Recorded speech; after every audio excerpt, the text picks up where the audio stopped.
প্ৰতিষ্ঠানৰ মাসুল বৃদ্ধিৰ যি প্ৰসংগ ইয়াকে লৈ বিতৰ্ক অব্যাহত আছে ইয়াকে লৈ তুমুল প্ৰতিক্ৰিয়াৰ সৃষ্টি হৈছে সমগ্ৰ ৰাজ্যজুৰি সৰ্বসাধাৰণ কৰ্কট ৰোগীৰ ওপৰত মাধমাৰ সুধাই মাসুল বৃদ্ধিৰ সিদ্ধান্ত গ্ৰহণ কৰা হৈছিল চিকিৎসাৰ বিভিন্ন শিতানৰ মাসুল বৃদ্ধিৰ সিদ্ধান্ত গ্ৰহণ কৰা হৈছিল কোনো শিতানত একেকোবে 50% পৰ্যন্ত বৃদ্ধিৰ সিদ্ধান্ত আছিল আৰু তাৰ বিৰুদ্ধে আচৰণ কৰি সমগ্ৰ ৰাজ্যজুৰি ক্যান্সাৰ ৰোগী কৰ্কট ৰোগী আৰু আত্মীয় সকলোৰে মাজত এই বিষয়টোক লৈ প্ৰতিক্ৰিয়া অব্যাহত আছিল আৰু ডাঙৰ খবৰ ইয়াৰ মাজতে মুখ্যমন্ত্ৰীৰ কাৰ্যালয়লৈ তলব কৰা হৈছে ক্যান্সাৰ ৰোগ প্ৰতিষ্ঠানৰ অধীক্ষকক নমস্কাৰ প্ৰিয় দৰ্শক মই জয়ন্ত মাধৱ গোস্বামী আপোনাক স্বাগতম জনাইছো নিউজ 18 অসম নৰ্থ ইষ্টৰ ডিজিটেল লাইভলৈ আৰু এয়া এই গুৰুত্বপূৰ্ণ খবৰটো এই মুহূৰ্তত লৈ আহিছো আপোনালোকৰ সন্মুখলৈ কৰ্কট ৰোগী সাধাৰণ কৰ্কট ৰোগী কেকুৰা চেপা দিয়া দি মাসুল বৃদ্ধিৰ এটা সিদ্ধান্ত গ্ৰহণ কৰা হৈছিল বিভিন্ন শিতানত মাসুল বৃদ্ধিৰ এটা সিদ্ধান্ত যত নেকি আমি জনাইছো আপোনালোকক জেনেৰেল বেডৰ পৰা কেবিনলৈ সকলো শিতানতে মাসুল বৃদ্ধি কৰা হৈছিল ব্লাড টেষ্টৰ পৰা আৰম্ভ কৰি আইসিইউ লৈ সকলোতে জুই চাই মূল্য বৃদ্ধি ঘটোৱা হৈছিল মাসুল বৃদ্ধি কৰা হৈছিল আৰু ইয়াকে লৈ সৰ্বসাধাৰণ ৰাজ্যৰ মাজত তীব্ৰ প্ৰতিক্ৰিয়াৰ সৃষ্টি হৈছিল কোড কেনে ধৰণৰ মাসুল বৃদ্ধি কৰা হৈছে আমি হেয়া আপোনালোকক জনাম তাৰ সমান্তৰালকৈ অৱশ্যে কোৱা হৈছে যে প্ৰধানমন্ত্ৰী জন আৰোগ্য যোজনা অৰ্থাৎ PMJAY যিসকল হিতাধিকাৰী আছে সেই হিতাধিকাৰীসকলৰ ক্ষেত্ৰত এই বৰ্ধিত নিৰিখ প্ৰযোজ্য নহয় বুলি কোৱা হৈছে অৰ্থাৎ PMJAY কাৰ্ড নাথাকিলেও আৰ্থিকভাৱে দুৰ্বল ৰোগীৰ ক্ষেত্ৰতো ৰেহাই থাকিব বুলি কোৱা হৈছে যদিওবা মাসুল বৃদ্ধি কৰা হৈছে আৰু কোৱা হৈছে যে এয়া এসপ্তাহৰ বাবে পৰীক্ষামূলকভাৱে মাসুল বৃদ্ধি কৰি চোৱা হৈছে আৰু এই এসপ্তাহৰ ভিতৰত যদি কাৰোবাৰ আপত্তি থাকে তেতিয়া হলে সেই মাসুল বৃদ্ধিৰ যি নিৰিখ নিৰ্ধাৰণ কৰা হৈছে তাৰ হালসলনি ঘটোৱা হ'ব বুলিও অৱশ্যে কোৱা হৈছে এই কথা ৰাজ্যিক কৰ্কট প্ৰতিষ্ঠানৰ অধীক্ষক দেৱজিৎ চৌধুৰীয়ে প্ৰকাশ কৰিছে সমান্তৰালকৈ মাসুল বৃদ্ধি প্ৰসংগত ক্যান্সাৰ কেয়াৰ ফাউণ্ডেশ্যনৰ চিফ অপাৰেটিং অফিচাৰ জেপি প্ৰসাদে প্ৰতিক্ৰিয়া প্ৰকাশ কৰি কৈছে যে হাস্পতালখনৰ মানদণ্ড অক্ষুণ্ণ ৰখা সুচাৰুৰূপে পৰিচালনা কৰাৰ স্বাৰ্থত বৃদ্ধি কৰা হৈছে মাসুল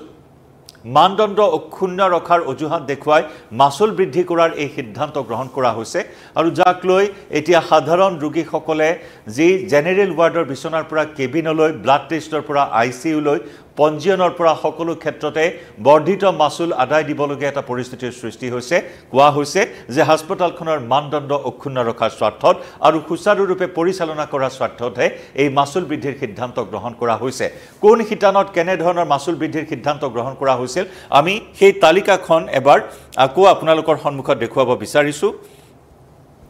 এয়া চাওক মন কৰক এই তালিকাখনলৈ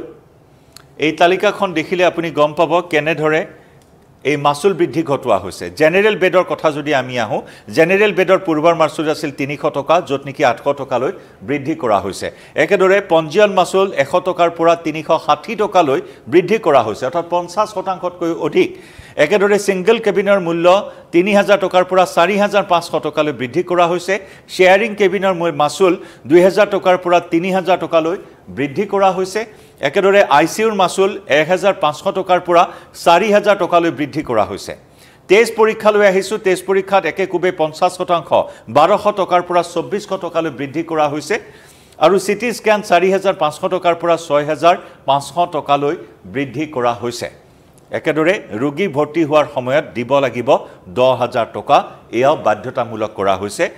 যোগী এগৰাকী ৰোগী হাস্পতালত এডমিট হোৱাৰ সময়ত 10000 টকা আদায় দিব লাগিব এয়া নিয়ম এটা বান্ধি দিয়া হৈছে আৰু এই নিয়ম বান্ধি দিয়াৰ ফলত এতিয়া ৰোগীসকলৰ মাজত আগধন হিচাপে যি 10000 টকা বান্ধি দিয়া হৈছে সেই সিদ্ধান্ত বাতিল কৰা হোৱা বুলি অৱশ্যে কোৱা হৈছে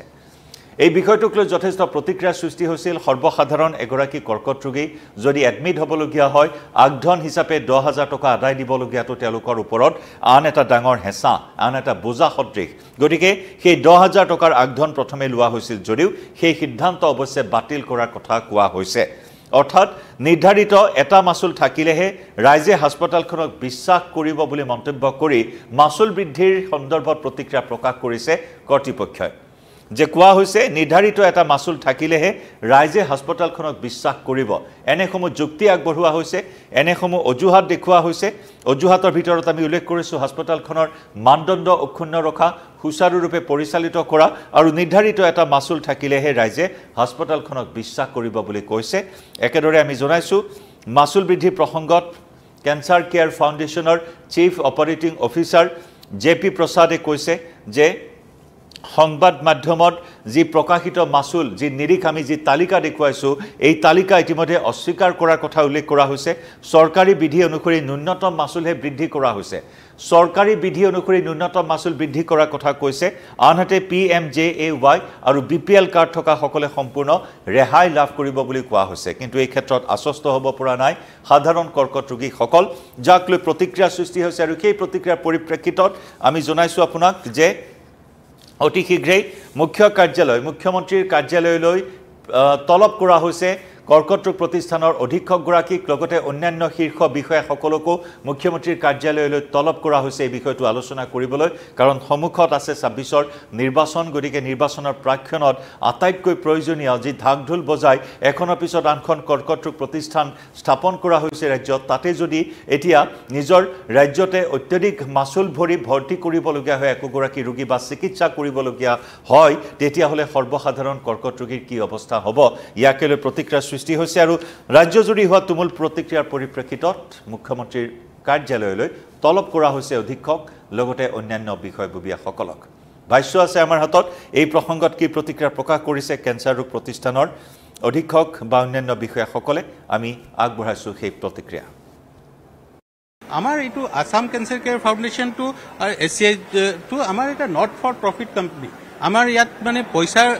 লোৱাৰ কোনো হেৰি নাই কিন্তু আমি যোনটো সুবিধা দিছো মানুহ অলমোস্ট ডক্টৰ আমাৰ ডাবল হৈ গৈছে মানুহ আমাৰ 3 গুণা 4 গুণা হৈ গৈছে নাৰ্ছেছ বাঢ়ি আছে যিমান দৰকাৰ হৈছে আমি নতুন নতুন ফেচিলিটি আৰম্ভ কৰিছো সো সেইটো কাৰণে যোনটো গভৰ্ণমেণ্টৰ ৰেট আছে সেইটো ৰেটত আমি চাৰ্জ কৰিম আৰু সেই চাৰ্জ কৰোঁতে কি হ'ব আমাৰ যোনটো PMJ পেশেন্ট আহে আগতে 100 रुपीस দিছিলে আমি 100 रुपीस লৈছিলো কিন্তু বহুত ধৰক গুৱাহাটী মেডিকেল কলেজৰ পৰা CN চেণ্টাৰ পৰা বেলেগ তাৰ পৰা যে মোক MRI কৰাব লাগে অকল CT কৰাব লাগে তো তেহেতু 100 টকা দিছিলে আমি এতিয়া হেতু কলো যে 10 টকা কৰি ৰেজিষ্ট্ৰেচন নামৰ কাৰণে কৰিব লাগে আৰু তাৰপিছত আমি হেৰি কৰি দিম ঠিক আছে তাৰপিছত হেই তেনেকে গল CGHS ৰেটছৰ যোনটো বেড চাৰ্জ আছিল হেতু হিমানে ৰাখিছো CGHS কিন্তু হেতু আমি কমাই দিম যদি আমাৰ BPL পেশেন্টক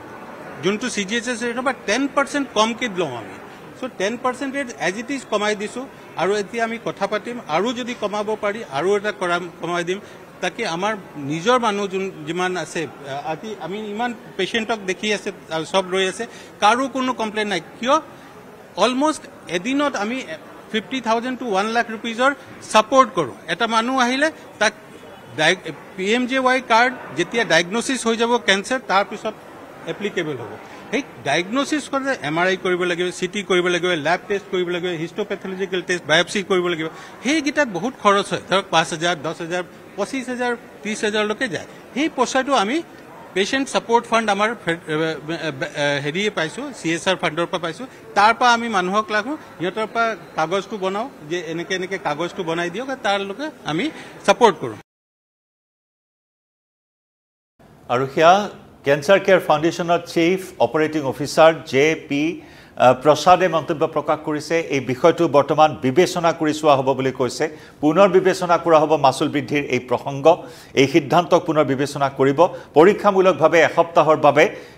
এই প্ৰক্ৰিয়া আৰম্ভ হোৱা বুলি মন্তব্য কৰিছে ৰাজ্যৰ উজৰ আপত্তি চাই এই সন্দৰ্ভত বিবেচনা গ্ৰহণ কৰিব পূৰ্বৰ নিৰিখ ৰাখে নে যে বৰ্ধিত সিদ্ধান্ত গ্ৰহণ কৰিছে নতুন নিৰিখৰ কথা আমি আপোনাক জনাইছো গতিকে সেই নিৰিখৰ ভিত্তিত আৰু কিবা বঢ়াতুটা কৰিব হিয়া পৰৱৰ্তী সময়ছোৱাত লক্ষণীয় হ'ব গতিকে প্ৰথম এটা সপ্তাহৰ বাবে এই সম্পৰীক্ষা কৰাৰ কথা কৈছে ৰাজ্যৰ উজৰ আপত্তি আহিলে বিবেচনা কৰিব গতিকে হ্ৰাস পাব নে পূৰ্বৰ দৰে থাকিব নে পূৰ্বৰ তুলনাত আৰু কিছু বৃদ্ধি কৰিব সকলো কথা লাহে লাহে স্পষ্ট হ'ব কিন্তু আজিৰ বৈঠকখন মুখ্যমন্ত্ৰীৰ কাৰ্যালয়লৈ তলব কৰা এই বৈঠকখনে যথেষ্ট তাৎপৰ্য বহন কৰিছে এই বৈঠকতে হয়তো মুখ্যমন্ত্ৰীৰ কাৰ্যালয়ত হোৱা সেই আলোচনাত হয়তো এটা সিদ্ধান্তত উপনীত হ'ব মাসুল সম্পৰ্কত গতিকে এই যে কেকুৰা চেপাৰ এটা সিদ্ধান্ত আছিল তাক বিবেচনা কৰা হ'ব বুলি ইতিমধ্যে আশ্বাস প্ৰদান কৰিছে কৰ্কট ৰোগ প্ৰতিষ্ঠানে জনাই যাম এই সন্দৰ্ভত প্ৰতিটো আপডেট আমি পৰৱৰ্তী সময়ছোৱাটো এই মুহূৰ্তত লাইভৰ পৰা বিদায় ল'ম নমস্কাৰ